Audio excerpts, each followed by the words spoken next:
Nous nous sommes donc retrouvés pour un nouveau Conseil européen en visioconférence,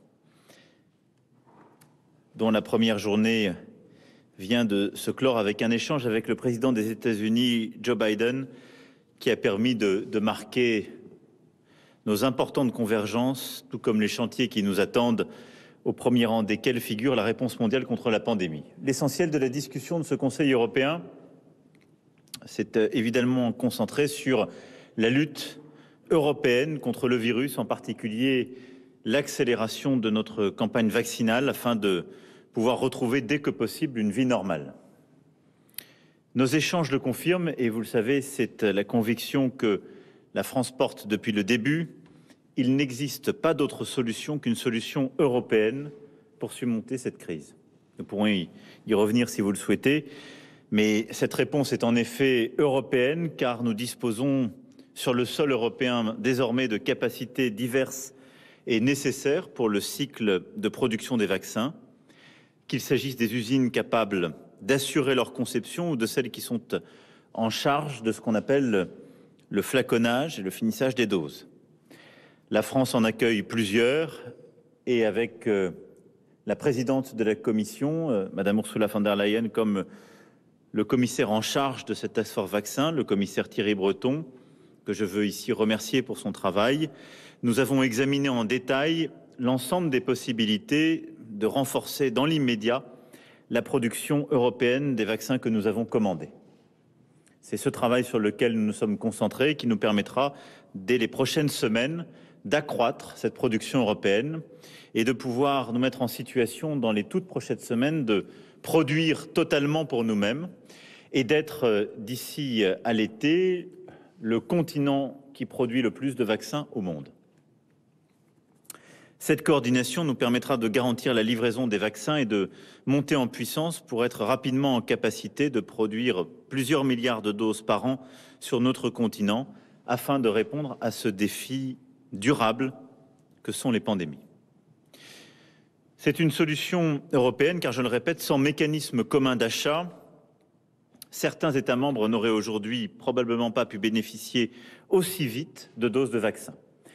Et une campagne vaccinale dans tel ou tel pays de l'Union européenne n'aurait pas de sens ni d'efficacité, car nous aurions immédiatement, en quelque sorte, permis la réinfection de tout le continent par les quelques pays non vaccinés. Il était donc important que nous puissions nous concentrer sur la négociation commune de ces contrats avec les producteurs, et c'est bien cette dynamique européenne qui doit aller jusqu'à son terme. De la même manière, c'est une réponse européenne qui doit se faire pour que les règles du jeu soient respectées et que toutes les mesures soient prises pour que les acteurs industriels qui ne les respectent pas soient contraints de le faire. À cet égard, nous avons soutenu, la France l'a fait et collectivement nous l'avons fait, les mesures prises par la Commission européenne permettant d'assurer plus de réciprocité et permettant véritablement d'activer les mécanismes de contrôle qui ont été décidés il y a maintenant plusieurs semaines. Ainsi, des doses qui risquaient d'être détournées depuis leur site de production européen ont été identifiées grâce à notre mécanisme de contrôle des exportations. Ça n'est en aucun cas du protectionnisme, il s'agit simplement d'empêcher que d'autres pays développés ne se servent sur le dos de l'Europe, alors même que des contrats signés entre les pays européens et certains industriels ne sont à date pas respectés. Nos concitoyens attendent légitimement que les campagnes vaccinales que nous avons décidées, annoncées dans nos pays, soient respectées. Et notre devoir, c'est de nous mettre en situation, justement, d'avoir de tels mécanismes pour nous assurer d'avoir ces doses. Grâce à ces efforts, nous pourrons permettre à une grande partie des Européens justement d'obtenir dans les prochains jours et prochaines semaines les doses promises. Je pense en particulier aux doses attendues du vaccin AstraZeneca. Là aussi, je pourrais vous donner tous les détails souhaités.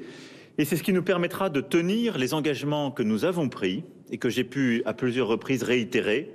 Celui en particulier, d'ici à la fin de l'été, d'avoir dans notre pays offert à tous les Françaises et tous les Français adultes qui le souhaitent la possibilité d'être vaccinés. Pour cela, il faut une augmentation importante des livraisons dans les semaines à venir et les prochains mois. Et les commandes, comme les mécanismes mis en place par les Européens, le permettront.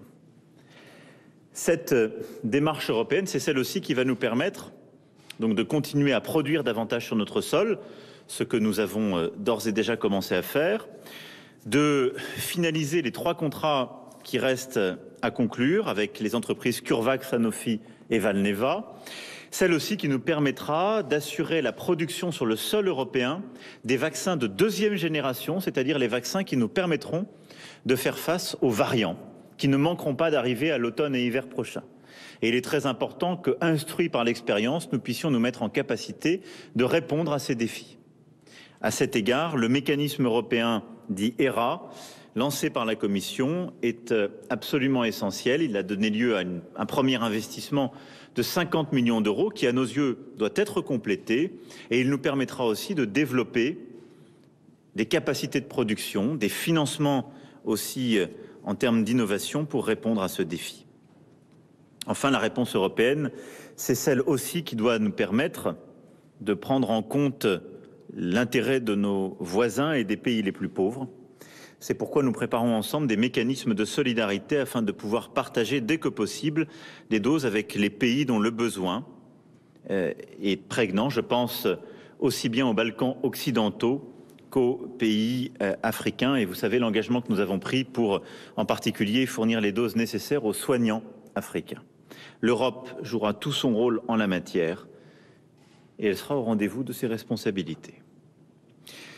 Au-delà de cette longue discussion que nous avons eue sur les vaccins, et qui est à mes yeux le cœur de la bataille que nous menons, car nous pourrons y revenir si vous souhaitez que nous parlions de la France, mais nous sommes dans une course de vitesse entre la 3e vague et la campagne vaccinale partout en Europe. Et cette bataille pour les vaccins est la bataille que nous devons gagner dans les prochaines semaines et les prochains mois. C'est celle sur laquelle je concentre tous nos efforts. Nous avons également évoqué la nécessaire coordination des pays européens pour préparer la réouverture et, dès que la pandémie aura été ralentie, nous permettre de disposer des outils pour pouvoir circuler à nouveau sans menacer de répandre le virus. C'est le sens des certificats européens qui doivent permettre à tous de prouver qu'ils sont soit vaccinés, soit testés négativement, soit qu'ils ont été déjà frappés par le virus, guéris et donc ont les nécessaires anticorps. Je tiens à souligner que cet instrument n'est qu'une preuve médicale harmonisée à travers tous les États membres, mais qu'il ne détermine en rien les droits de chacun qui relèveront de décisions nationales. Et nous veillons également à ce que la technologie mise en place puisse pleinement respecter la confidentialité des données personnelles et le respect aussi des choix de chacune et chacun. Ce Conseil européen nous a aussi permis d'aborder plusieurs autres sujets, en particulier ceux de notre voisinage, et nous avons aujourd'hui évoqué également la question de la Russie et de la Turquie. Sur la Russie, sujet sur lequel nous reviendrons lors d'une prochaine réunion, nous avons réaffirmé notre unité, à la fois pour adresser des messages de fermeté, comme cela a été le cas récemment, avec l'adoption de sanctions en réponse à l'affaire Navalny, et pour tracer les voies d'une coopération nécessaire dans le cadre d'un dialogue exigeant. À ce titre, nous continuerons à soutenir la société civile que nous ne pouvons laisser de côté. S'agissant de la Turquie, nous avons pu constater des avancées positives de la part d'Ankara depuis nos avertissements du Conseil européen de décembre, tout comme la nécessité que ces paroles se concrétisent à présent en action. Nous avons ces dernières semaines et ces derniers jours pu construire une convergence européenne et une position unanime. Elle a été confirmée puisqu'aucun amendement au texte proposé par le président du Conseil n'a été soumis à la discussion du jour. Et nous avons décidé, là encore, comme nous l'avions fait à l'automne dernier à l'initiative de la France, une méthode en 2 temps. Poser les conditions d'un réengagement turco-européen et nous donner un rendez-vous au mois de juin prochain. C'est ce qui nous permettra, je l'espère, de progresser dans la stabilité de la Méditerranée orientale, de progresser dans le dialogue indispensable entre la Grèce et la Turquie, de progresser dans le dialogue dit 5+1, nécessaire là aussi au processus onusien pour Chypre, de progresser aussi pour permettre la stabilité, le retour à la paix en Libye, qui exige le retrait de toutes les forces extérieures, qu'il s'agisse des combattants étrangers ou des armées russes, turques, comme des influences extérieures. Dans ce contexte, je considère que nous avons posé des jalons clairs d'ici au Conseil européen de juin, afin de permettre à Ankara d'apporter des clarifications, de nous prouver dans les prochains mois sa volonté de s'amarrer à nouveau à l'Europe. Et si celle-ci se confirme, plusieurs offres de rapprochement sont à la clé. Mais si nous constatons de nouvelles formes d'agressivité, eh bien là aussi nous pourrons tout à fait faire marche arrière. Je souhaite pour ma part que nous puissions, sur la base de ce dialogue franc et lucide, réengager un chemin d'avenir. Enfin, nous avons évoqué le marché intérieur, les sujets industriels, et tenu un sommet zone euro avec le président de l'Eurogroupe et la présidente de la Banque centrale européenne. Quelques mots sur ce sujet. Nous avons évidemment évoqué la sortie de crise, qui passe par un maintien des mesures de soutien budgétaire aussi longtemps que durera la crise sanitaire et la mise en œuvre rapide du plan de relance européen. La nécessité aussi d'une politique monétaire adaptée, la nécessité d'investissement dans les priorités stratégiques et au fond de bâtir dans ce contexte une autonomie stratégique qui doit guider notre stratégie industrielle pour permettre à l'Europe d'être à la fois plus verte et plus digitale. Mais soyons clairs, nous avons apporté en juillet dernier une réponse extrêmement forte qui avait complété la réponse monétaire. Et je considère que sur la première vague, l'Union européenne a apporté une réponse à la hauteur, très clairement. Nous avons aussi des mécanismes de stabilisation qui sont liés à nos modèles, beaucoup plus résilients que les modèles outre-Atlantique ou d'autres géographies. Mais la force de la réponse américaine et du plan annoncé il y a quelques jours par le président Biden et son Congrès nous place face à une responsabilité historique. C'est que suite aux deuxième et troisième vagues que l'Union européenne a connues, il nous faudra sans doute compléter cette réponse. En tout cas, nous ne pouvons nous satisfaire d'une situation, lorsque je lis les chiffres qui nous sont donnés, l'Union européenne mettrait plus de temps que d'autres géographies à retrouver la tendance qui était la sienne avant la pandémie. Et donc, à ce titre, il nous faudra, à coup sûr, dans les prochaines semaines et les prochains mois, continuer de réfléchir ensemble et de décider pour avoir une juste réponse budgétaire, stratégique et d'investissement à cette crise. Voilà les quelques mots que je souhaitais avoir pour rendre compte de ce Conseil qui, comme je l'évoquais, s'est terminé par un échange avec le président Biden, où le président Charles Michel, comme le président en exercice du Conseil, le Premier ministre Costa, ont pu expliquer notre stratégie et également la nécessité d'un dialogue renouvelé entre l'Union européenne et les États-Unis d'Amérique, et qui nous a permis, face à la pandémie comme aux grands risques internationaux, de constater des convergences nouvelles. Voilà les quelques mots que je souhaitais avoir pour rendre compte de ce Conseil, et je vais maintenant répondre à toutes les questions que vous vous posez. Première question de Loïc Signor, CNews. Bonsoir Monsieur le Président, Loïc Signor, CNews. Depuis 4 mois, l'Europe a exporté 77 millions de doses de vaccins. Dans la même période, elle a inoculé 62 millions de doses. L'Europe a donc moins vacciné que ce qu'elle n'a exporté. Ce n'est pas vraiment l'Europe qui protège, que vous appelez de vos voeux, ou alors elle protège d'autres pays. Est-ce le risque de marquer durablement l'image de l'Europe auprès des Européens, mais aussi, et notamment ici en France, d'une Europe déjà décriée ? Merci de votre question. D'abord, votre question dit parfaitement que l'Europe n'est pas un continent égoïste. Je pense que c'est important parce que quand je lis la presse outre-Manche, on nous fait un procès chaque jour en disant que c'est l'Union européenne qui serait égoïste. Faux.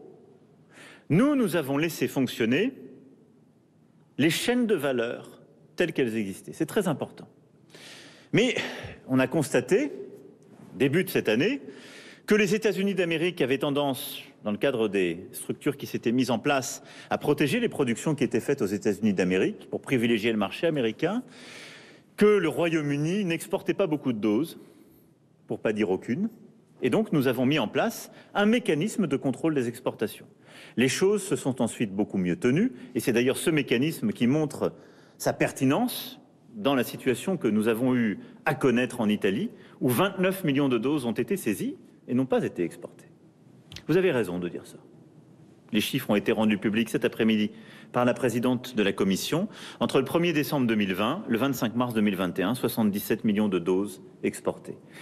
Mais c'est lié à quoi? D'abord, au juste fonctionnement des choses. Les entreprises ont des chaînes de valeur mondiales. Des entreprises américaines finissent leur production parfois en Europe, pour le marché européen, le marché américain, le marché britannique. Est-ce qu'il fallait tout de suite bloquer tout cela? Non. C'eût été une erreur. Je rappelle que nous-mêmes, nous avons bénéficié aussi d'importations. Nous n'aurions pas une seule dose de Moderna jusqu'alors si nous n'avions pas importé ces doses produites hors de l'Union européenne. Nous avons aussi produit des doses qui ont été exportées vers les pays les plus pauvres ou qui avaient besoin de ces exportations, ce qui montre notre solidarité, et c'est nécessaire si nous ne voulons pas que se développent d'autres variants qui seront ensuite réimportés. Et nous l'avons là aussi connu dans la période récente. Ces variants séquencés au Brésil ou en Afrique du Sud, réimportés et aujourd'hui se déployant dans notre région, montrent la nécessité de vacciner partout. Cette situation, elle justifie pleinement que nous ayons ensuite mis des contrôles à l'exportation. Et je n'accepterai aucun procès en moralité. Et elle justifie en particulier que nous ayons des dialogues différenciés avec certains industriels. Soyons clairs. Aujourd'hui, avec Pfizer et BioNTech, nous avons eu des exportations de doses produites sur le continent européen. Mais je constate que l'intégralité des contrats qui ont été passés entre l'Union européenne, les pays de l'Union européenne et Pfizer-BioNTech ont été honorés en montant, en volume et à date. Je constate, modulo quelques retards qui, je l'espère, seront très vite corrigés, mais que les engagements contractuels que nous avons pris avec Moderna sont honorés. Mais les engagements contractuels que nous avons eus avec AstraZeneca ne l'ont pas été. Et de très loin. Là aussi, les éléments qui ont été rendus publics par la Commission européenne cet après-midi le montrent et ô combien, et vous l'avez sans doute vu, au premier trimestre, sur les 100 millions de doses. Par rapport aux 120 millions de doses qui étaient actées, 30 millions simplement. Et les livraisons ne sont pas au rendez-vous, nous l'avons encore vu ces derniers temps. Et donc face à cette situation, révision d'abord à la baisse des premiers engagements contractuels, difficulté ensuite à livrer en temps et en heure ces engagements, il était nécessaire de mettre des contrôles. C'est ce que nous avons fait. Et je souhaite que les saisines qui ont été faites en Italie, grâce à la coopération des services italiens que je remercie, permettront de livrer en temps et en heure les Européens. Donc maintenant, la clé, qu'est-ce que c'est? C'est qu'on continue à accélérer, qu'on mette en place ces mécanismes avec efficacité et que face au contrat que nous avons signé, nous ayons des résultats.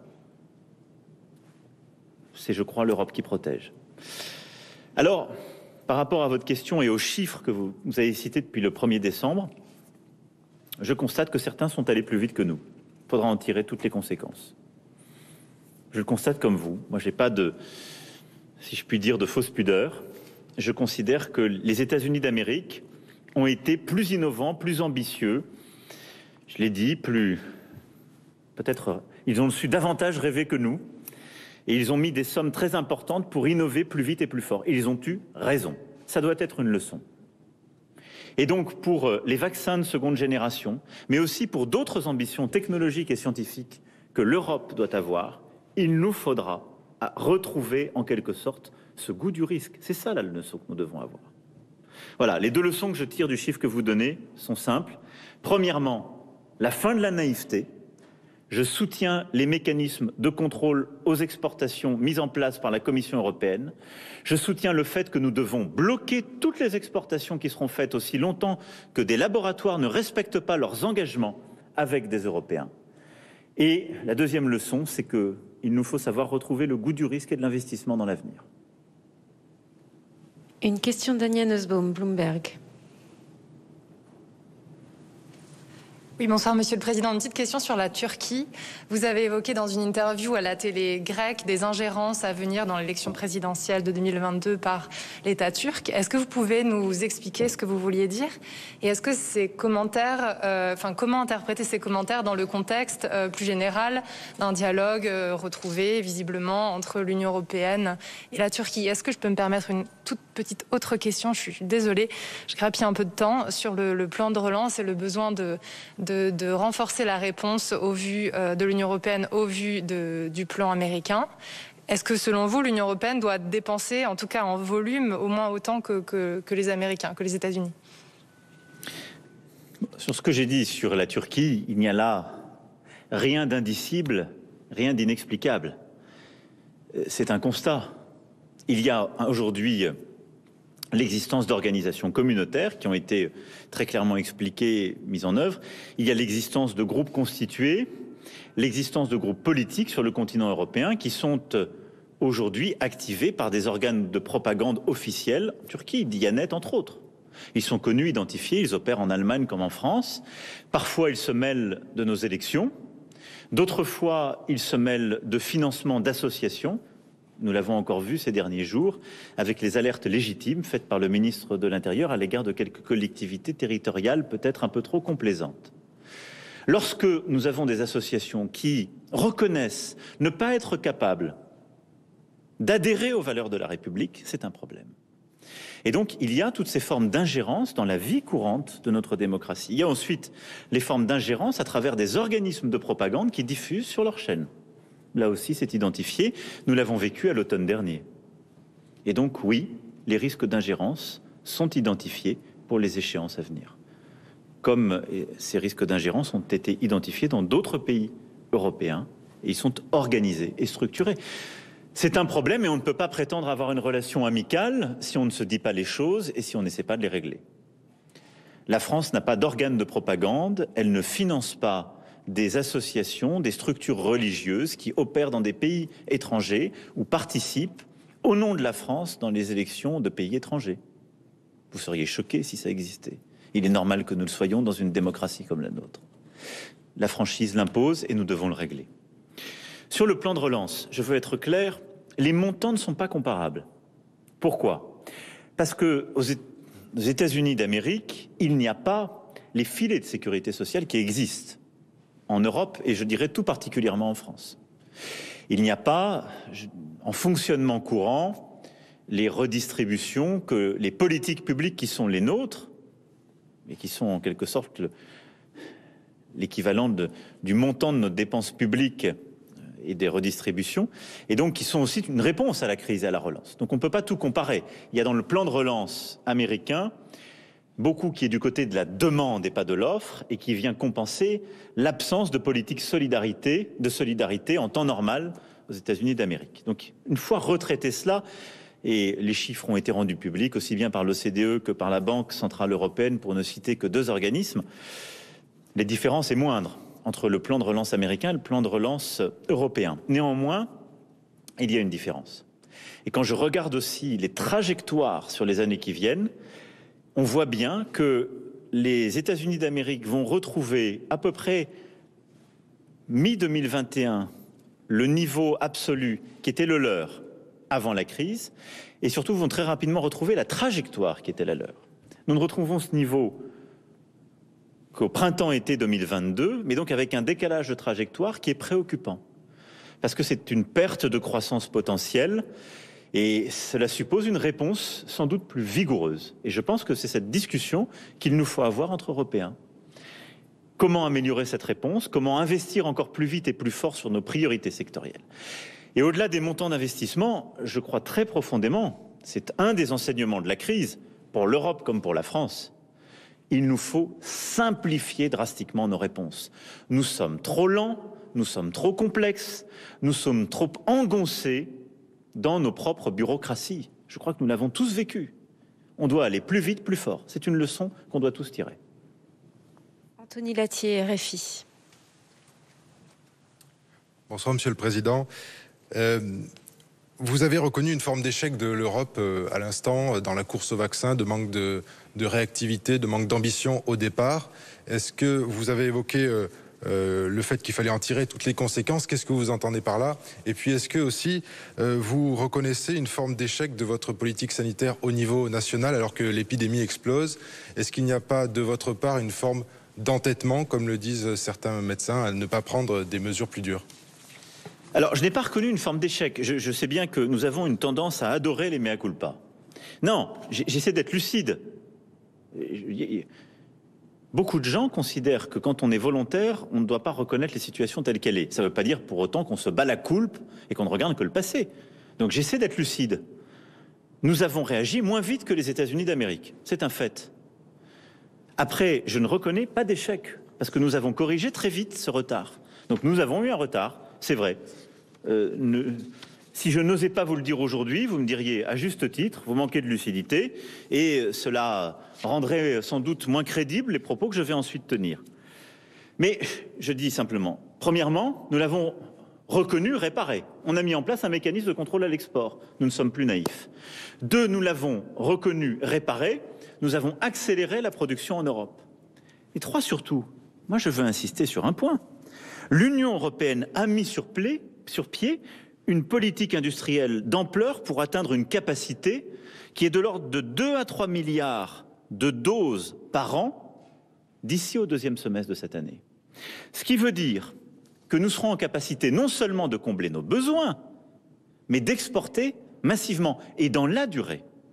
Pour nos propres besoins européens, nous allons livrer au deuxième trimestre 360 millions de doses, près de 420 d'ici mi-juillet.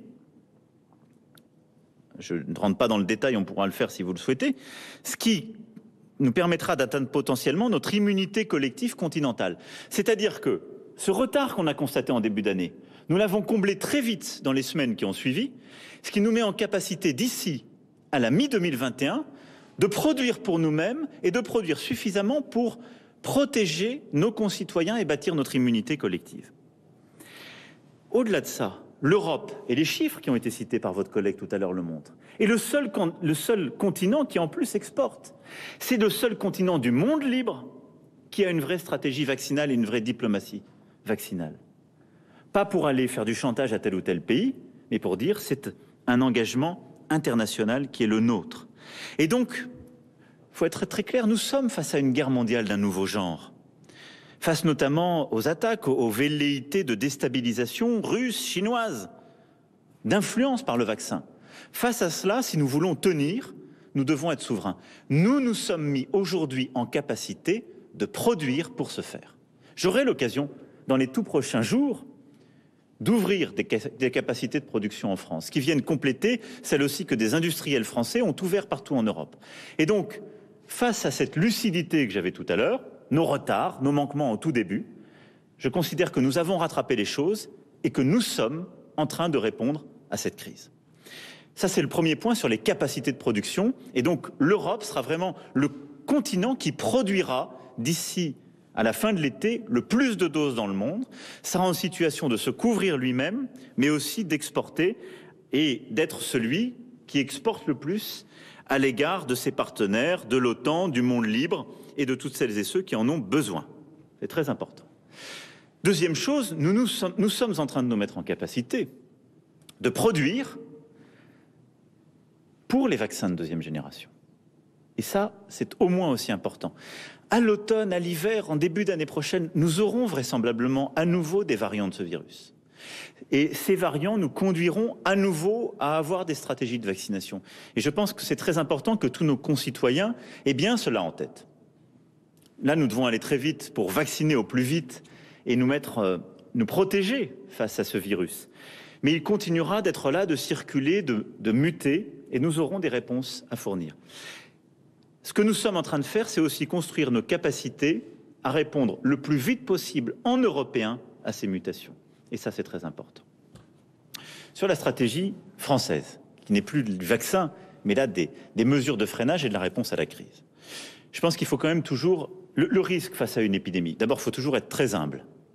Je vous le dis depuis le premier jour, et cela jusqu'au dernier, moi j'aurai toujours la même humilité. Nous ne savons pas tout. On fait chaque jour sans doute des erreurs. On essaie de faire au mieux. Le tout est de corriger le plus vite possible ces erreurs. Bon. Est-ce que le 29 janvier, nous aurions dû confiner le pays? Comme certains le disaient, comme des modèles montraient que nous allions flamber en février. Écoutez, nous l'avons collectivement, nous en avons fait l'expérience collective, réelle. Non. Et donc, je peux vous le dire, nous avons eu raison de ne pas confiner la France à la fin du mois de janvier, parce qu'il n'y a pas eu l'explosion qui était prévue par tous les modèles. Donc, je peux vous affirmer là, cette fois-ci, que je n'ai aucun mea culpa à faire, ni aucun remords, ni aucun constat d'échec. Nous avons eu raison de le faire. Parce que nous considérions que c'était un risque qui était là, le virus tournait, le zéro virus n'existe pas, il n'existe dans aucun pays de l'Europe. Nous ne sommes pas une île. Et même les îles qui s'en étaient protégées, parfois voient ce virus revenir. Mais nous considérions que, avec les mesures de couvre-feu qui étaient prises et les mesures de freinage qui étaient les nôtres, nous pouvions faire face sans qu'il y ait de flambée. C'est ce qu'il s'est passé. À partir du début du mois de mars, et l'inflexion s'est passée entre le 8 et le 10 mars, il y a eu une accélération que vous avez vue dans les taux d'incidence, et très rapidement ensuite, de manière assez surprenante, dans les entrées en réanimation, et maintenant on le voit, y compris dans les hospitalisations ou les appels aux médecins, les choses se sont accélérées. Ceci correspond au fait que le variant, en particulier le variant britannique, est devenu très majoritaire dans plusieurs départements. Et donc, nous avons adapté notre réponse en prenant des mesures de freinage supplémentaires, en renforçant notre capacité à tester, alerter, protéger. Et la semaine dernière, c'est ce qui a conduit le gouvernement, après avoir mis une vingtaine de départements sous surveillance renforcée, de prendre ces mesures de freinage avec des contraintes supplémentaires très fortes. Télétravail, contraintes justement dans la vie sociale, et dans 16 départements qui ont été complétés ce soir par le ministre de la Santé dans 3 départements. C'est du pragmatisme. C'est du pragmatisme. Et donc, en fonction de l'évolution de l'épidémie, nous adaptons la réponse pour pouvoir freiner. Mais vous savez, il nous faut prendre en compte plusieurs facteurs. Évidemment, la dynamique de l'épidémie de Covid-19. Les autres pathologies qui sont là. La santé mentale, qui se traduit aussi avec des conséquences lorsqu'on referme, qu'on réduit la vie sociale, qu'on isole.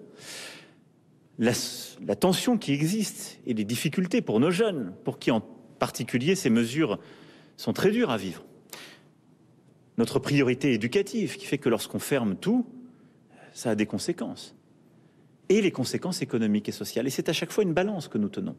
Et donc je considère que nous avons eu raison le 29 janvier de ne pas prendre de mesures de fermeture, que nous avons eu raison ensuite d'apporter des premières mesures de freinage. Et en fonction de l'évolution de cette épidémie, nous prendrons toutes les mesures utiles en temps et en heure. Et il n'y a, à mes yeux, aucun tabou. Nous devons, à chaque fois, avoir la réponse la plus adaptée. Mais je vous invite aussi à regarder tout autour de nous. Vous savez, depuis la mi-décembre, certains de nos voisins ont des mesures de contrainte très fortes. Depuis la mi-décembre, l'Allemagne, notre ami, notre frère ou sœur en Europe, a des mesures de contrainte très fortes. Les crèches, les écoles sont fermées. Tout est fermé. Et malgré cela, vous avez une résurgence de l'épidémie qui est liée à cette augmentation du variant, qui relativise aussi beaucoup de commentaires parfois que j'entends. Et beaucoup de ces mesures de contrainte seront prolongées jusqu'en avril. Ça a des conséquences éducatives, psychiques. Et moi, je respecte ce choix qui a été fait parce que la première vague avait été moins dure. Voilà, c'est un équilibre à tenir. Je pense qu'il n'y a aucune réponse simpliste dans ce contexte. On doit tous avoir beaucoup d'humilité, beaucoup de bienveillance, beaucoup de patience. Moi, ce que je veux vous dire, c'est que je vous explique pourquoi nous avons pris ces choix en temps et en heure. Aujourd'hui, moi, je regarde la situation avec beaucoup de préoccupation, de vigilance. Nos urgences sont sous très forte pression. Et donc, dans les prochains jours et les prochaines semaines, on va continuer de faire quoi ? De continuer à protéger nos concitoyens les plus fragiles qui arrivent en service de réanimation et que nous devons protéger. Protéger nos soignants pour leur permettre de faire face à nouveau à ce défi, de le faire dans des conditions de travail que je sais d'ores et déjà difficiles, et on va tout faire pour les aider avec la réserve sanitaire, avec des moyens supplémentaires. mais ne jamais les mettre face à des choix éthiques qui n'ont jamais été les nôtres. Ensuite, de continuer à faire en sorte de protéger les autres malades en France, en particulier celles et ceux qui ont des traitements lourds, mais aussi de prendre en compte ces autres dimensions que j'évoquais, c'est-à-dire la santé mentale, la fatigue qui existe dans le pays, la santé de nos jeunes, de nos enfants, la nécessité de les éduquer, de leur permettre d'être dans un cadre de développement, et puis aussi la situation économique et sociale du pays. Et donc sans doute dans les prochains jours, les prochaines semaines, nous aurons des nouvelles mesures à prendre, on les prendra tous ensemble, à la lumière des faits, en étant transparents, on le fera en temps réel. Mais je veux aussi vous donner, pas une lueur d'espoir, mais une perspective raisonnable d'espoir. C'est que nous avons quand même, grâce à la vaccination que nous allons déployer, des caps plus sûrs qu'il y a quelques mois. À la mi-avril, nous aurons vacciné 10 millions de nos concitoyens, les plus âgés et les plus vulnérables. Ce qui veut dire que 10 à 15 jours plus tard, ils seront complètement protégés. Et c'est l'écrasante majorité, pour ne pas dire les 3/4 de nos concitoyens qu'on trouve aujourd'hui dans les services de réanimation. Ce qui veut dire qu'à partir vous le voyez, autour du 20 avril, on passera un premier cap grâce à la vaccination en termes de protection collective. Ensuite, on va continuer de plus en plus à vacciner, parce que l'approvisionnement va monter en charge, et nous aurons à la mi-mai 20 millions de nos concitoyens qui auront été vaccinés. C'est-à-dire non seulement tous ceux que je viens d'évoquer, mais la tranche d'âge en dessous. Et 30 millions à la mi-juin. Ce qui nous permettra progressivement, non seulement d'enlever de la pression au service de réanimation, mais de rentrer dans les semaines, en quelque sorte, qu'il y aura à partir de la fin avril et tout au long du mois de mai, vers un retour progressif et des étapes que j'aurai à essayer de décrire dans les temps qui viennent à nos concitoyens. Mais on va pouvoir retrouver un cap, non pas parce que nous aurons nous-mêmes retrouvé la maîtrise du temps, mais parce que grâce à la vaccination, on aura réduit la maîtrise du virus, si je puis dire, sur nos vies. Donc voilà, ces semaines qui viennent seront difficiles, il faut être très lucide, mais les perspectives qui sont les nôtres, grâce à la vaccination, doivent nous conduire à, ensemble, le faire avec beaucoup d'esprit de responsabilité et de respect mutuel. Merci, c'est la fin de cette conférence de presse. Merci à beaucoup. ceux qui étaient présents. Merci, Monsieur le Président. Bon courage à toutes et tous.